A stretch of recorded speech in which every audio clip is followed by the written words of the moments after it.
Now it's time for Perspective today, and as attention has turned to the war between Israel and Iran, of course, the fighting and destruction is still also ongoing in Gaza as well. In the last 24 hours alone, Gaza's Civil Defense Agency saying another 33 people have been killed, including 11 who'd been seeking aid. Many others, of course, also injured. One of those who's seen regularly throughout the conflict what it is like on the ground is London-based consultant plastic surgeon Dr. Victoria Rose. She's been volunteering in block stints, if you like, at hospitals in Gaza since the war first erupted. Well, before we talk to her, let's just watch a video that she posted recently on Instagram. So I'm still here at the NASA complex. There's been a shooting at the GHF aid distribution complex in Rafah. I'm in the emergency department. Apparently there's been anything from 20 to 50 people shot dead. The reports are there's anything from 100 to 200 people injured by gunshot wounds. We're receiving quite a few of the casualties now. The ambulances haven't stopped coming, but we know that a lot of the injured were taken to the local field hospitals. So places like ICRC and UK Med. And we're dealing with the people that actually managed to get as far as NASA, which, as you know, is in the red zone. So not an easy journey to make from Rafah. Yeah, just a quick snapshot there of what it is like and what Dr. Victoria Rose is doing. She joins us now here on the programme. Thanks very much for being with us today. First of all, just tell us why you wanted to give up so much of your time to help these people in Gaza.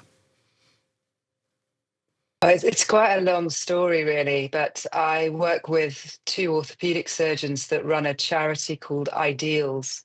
And Ideals has been going to Gaza since 2009, and in 2013 we set up a lower limb project to help the local surgeons deal with the number of gunshot wounds that they were seeing. I joined my colleagues in about 2018 and started going over, and then I took a plastic surgeon from Gaza back to the UK to train with me for a couple of years. And during that time, we sort of became very good friends.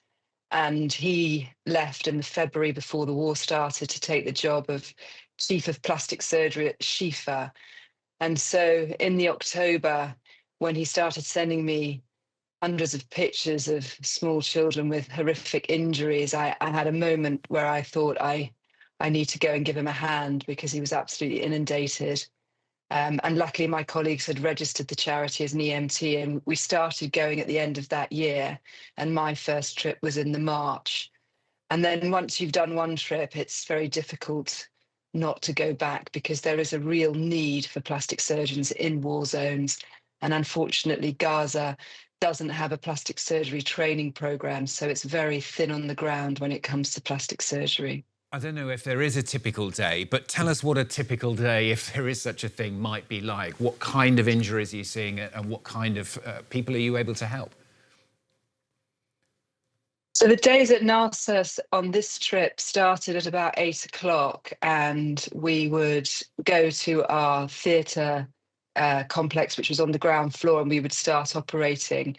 I would book 10 cases every day. And that would just get us through to about 10 o'clock at night. And then we would stop and just do the emergency cases as and when they came in. So the typical day, the list would have children on first. So we'd always start with the youngest and work our way up in age order. We normally did 5 or 6 children on every list. The sorts of injuries that we saw were all blast injuries. So they were either burns from the heat of the explosion or actual blast wounds where the children had bits of them blown off. We would see some shrapnel wounds because obviously when an explosion goes off, it will whip up whatever bit of masonry or metal or anything is around you and then eject it at quite a high velocity. And if that hits you in the head, chest or abdomen, it's normally fatal. But if it hits you in an arm or leg, it would normally break a bone and remove some of the soft tissue, so that's survivable, and that's what we were seeing. And what and kind those are sort of Let's just bear in mind as well, of course, you're working in an environment where you haven't got all the supplies or the medical needs that you want.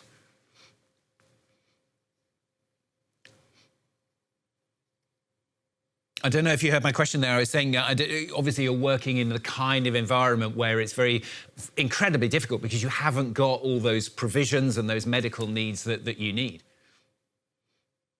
Yeah, we had a lot of problems because of the blockade. Not only were we not getting food in, but we weren't getting any medical supplies in at all. So we were running low on all sorts of things. I mean, the hardest thing for us was analgesia. We were very short of anaesthetic agents and painkillers, which meant that after surgery, we didn't really have a lot of option to alleviate anyone's pain. And it would be quite difficult operating, listening to sort of small children screaming in the recovery area. But we were also running out of disposable items. And one of the biggest problems we had was blades for the scalpels. So we'd started to improvise and we were re-sterilising a lot of things that are normally single use. But it really was a sort of make, do and mend. We didn't have a lot of option.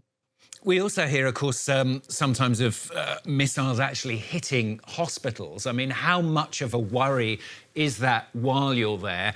And did you see any justification for that? I mean, there have been justifications from Israel saying that Hamas had infiltrated hospitals, they were inside the hospitals or underneath the hospitals.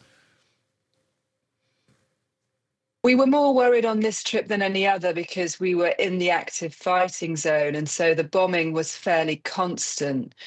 The hospital had taken a hit to its burns intensive care unit the week before we arrived, and that was a floor below where we were staying.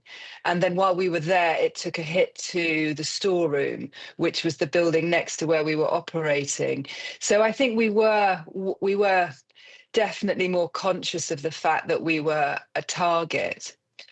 In terms of Hamas, I didn't see any fighters while I was there. I certainly didn't treat anyone in military uniform, and I didn't see anyone with weapons.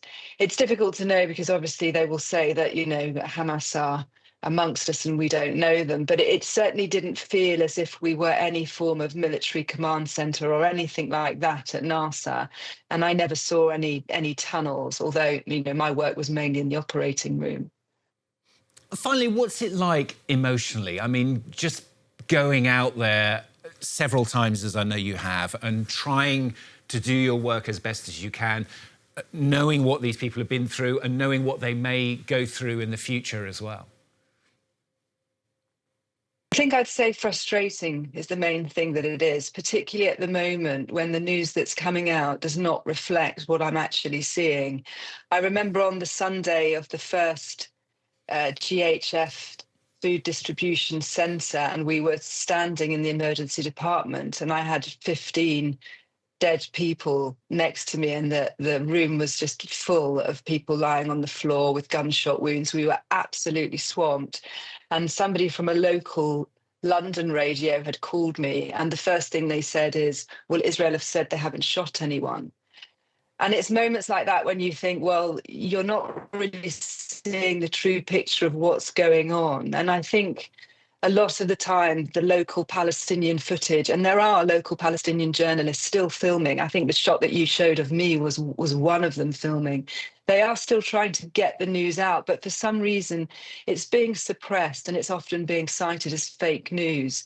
And I can honestly tell you that what I saw was what I saw.